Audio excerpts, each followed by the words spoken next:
What's going on, everybody? So yeah, I wanted to try something a little different today. A lot of people doing briskets and pork shoulders and everything, smoking meats. I'm gonna do Korean barbecue, and basically what you're gonna need is some short ribs. You can get the flanken cut. I decided not to get the flanken cut because I wanted boneless ribs.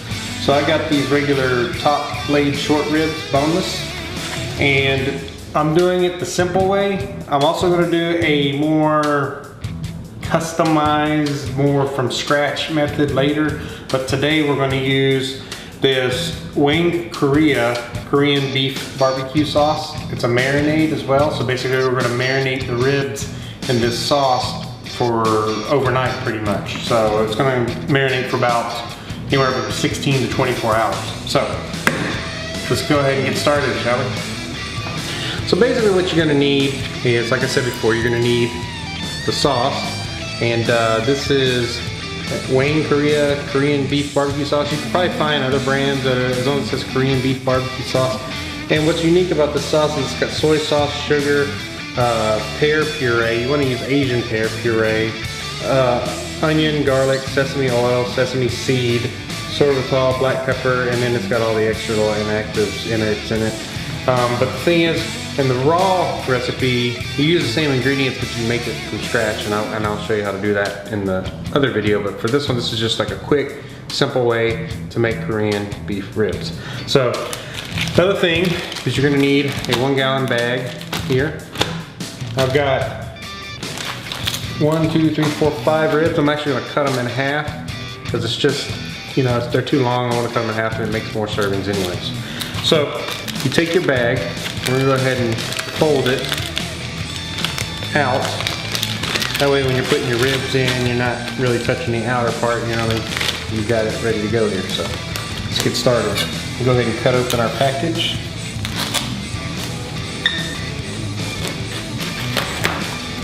All right, we'll take our first rib out. And we're gonna cut it right in the middle. Now we got 2 ribs.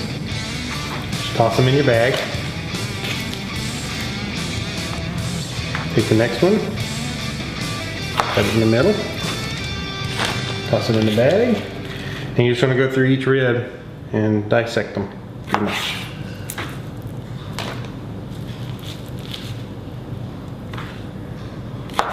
I got these ribs from HEB. I really like their meats. They have great meats in their stores, so they're kind of my go-to for all my beef and pork and everything else. So let me clear this off real quick and we'll get back to this in a second. And we're back. I've gone ahead and cleaned my hands off and everything and cleared my cutting board away and all. So we're gonna take this marinade, and this is a 16-ounce bottle, and we're gonna use the whole bottle. Just gonna pour it in the bag. Like so. You can probably marinate a few more ribs with this, doing this way. We're gonna take the bag, we're going to squeeze as much of the air out as we can without squeezing our marinade out. We're gonna zip it.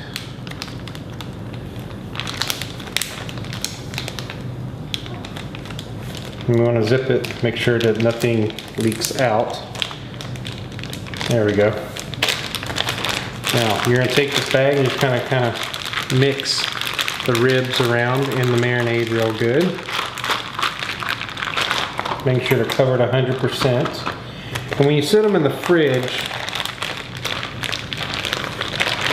that's pretty good right there, they're well coated. When you set them in the fridge, you wanna set them kind of like so, in a bowl or whatever. That way, all the marinade kind of just puddles up around the ribs real good. And we're gonna let this sit in here overnight. And there you have it. We'll get back to this tomorrow when I throw them on the grill.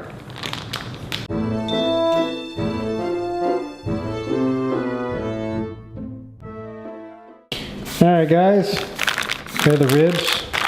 Right about 24 hours later, actually, and you can see they're pretty well marinated in here. So I'll let these kind of sit out and come to room temperature for a little bit, but while we're at it, I'm gonna go out to the grill and get it fired up. So I'm gonna let these just kind of sit out here and warm up a little bit. But yeah, they're nice and marinated. You can really tell when the meat kind of takes on the coloration of your marinade a little bit. You know, it's soaked in pretty good. So anyways, I'm gonna let those sit for a little bit and go out to the grill.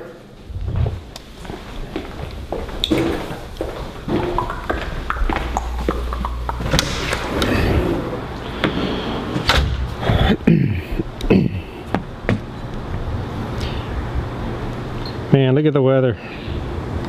We got some storms coming. Been having this wet stuff off and on through here, and my grass is still doing pretty good, but you can see over here I had some chinch bugs or sodworms and they're just eating up my grass. I had to put some pesticide down last weekend, but man, they really went to town on my backyard over here. That's not the grass going dormant, that is the grass getting eaten up. So anyways, what can you do, right? So there's the grill. I've already started a fire in it here. I'm gonna cook these ribs direct heat. They're gonna cook pretty quick. So yeah, I got a nice little fire going.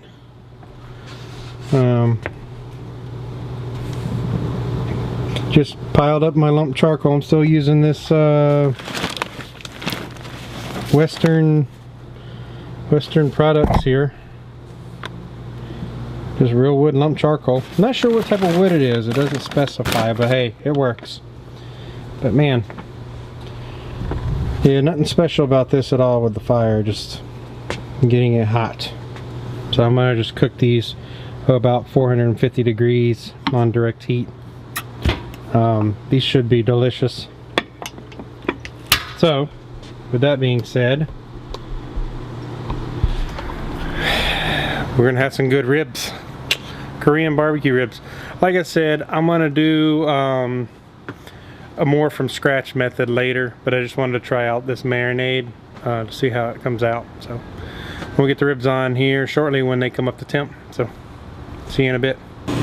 Alright, ladies and gentlemen, got our ribs. Our grill's sitting at about 500 degrees. That's alright. When it comes to direct grilling, I'm not really too concerned about the heat as much as when I'm smoking. So, just got some nice hot coals here. I'm going to move this out of the way. Let's go ahead and grab our ribs here. Let's see, check my camera here. Go ahead and take my ribs. Man, these look great. Just toss them on.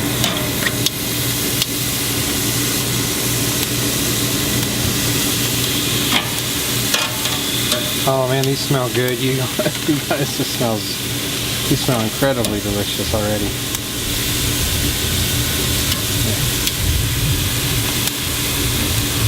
And good old sizzle. Look at the color of those ribs. That marinade is in there good. There's gonna be a lot of flavor in these.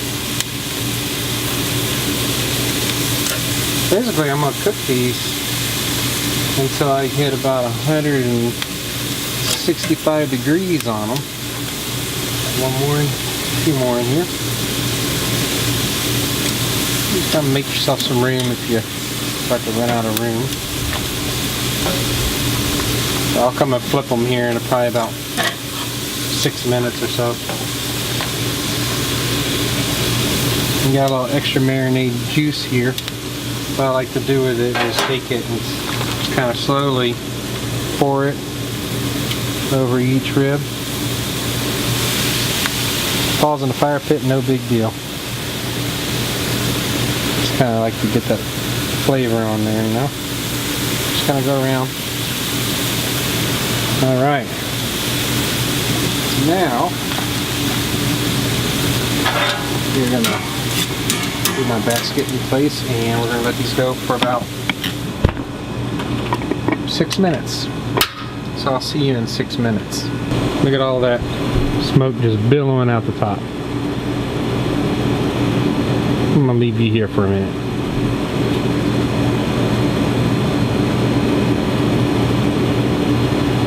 drive the neighbors crazy. Alright guys, so it's been about I did about 5 minutes, so we're going to go open this up. Watch out for the hot steam coming out. We're going to go ahead and give these a flip. Oh yeah, cooking nicely.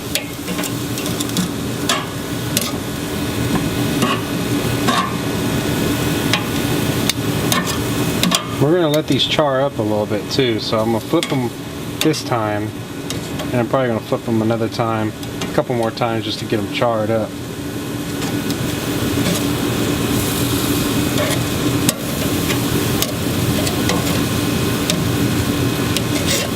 So alright, we're going to let these go for about another 5 minutes or so.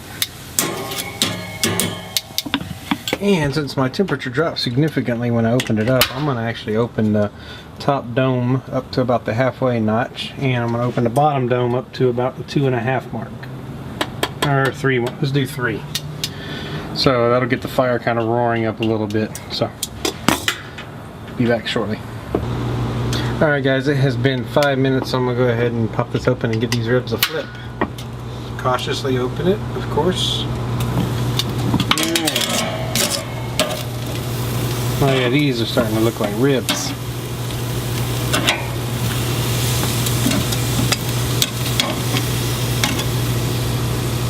Flip them over. Now there's a spicy Korean ketchup that's fermented that you can use. I don't have any, but basically what you'd want to do when these are cooking is kind of paint them with it, and it'll add a nice little spicy kick to them.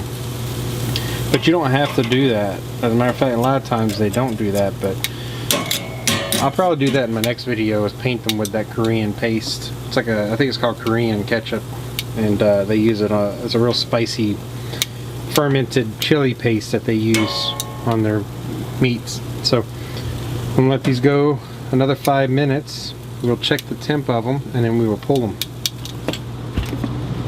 Alright guys, so I went ahead and opened this up. I'm just kind of looking at these ribs. I'm going to go ahead and pull them. They look good. I don't want them to get too dry either, you know what I'm saying? So, yeah. Time to go ahead and plate these. So let's go ahead and start. I don't even need to take the temp. I know these are done. Good old char on there.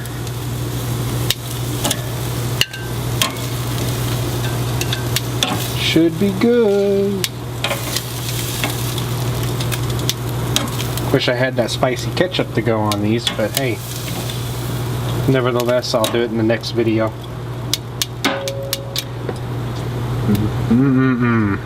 Looks good, right? Thumbs up if you like the ribs. Now I'm gonna let this fire die out. Close all my dampers up completely to snuff out the fire.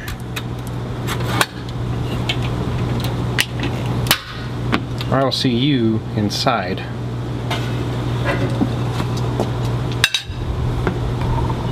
Alright guys, what I got here is the ribs. So I'm going to take a small one here. Just going to use my fingers. Oh, they're a little hot. So.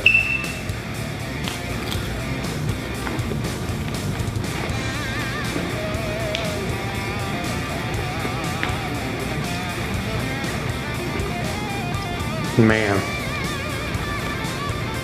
these are really, really good.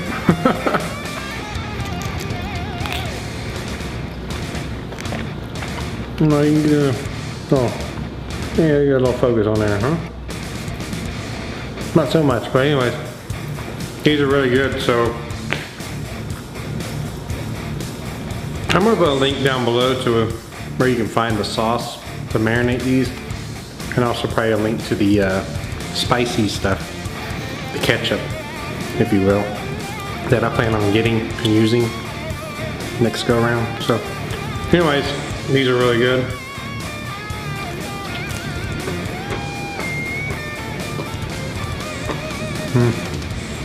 Really good. So go try and make these.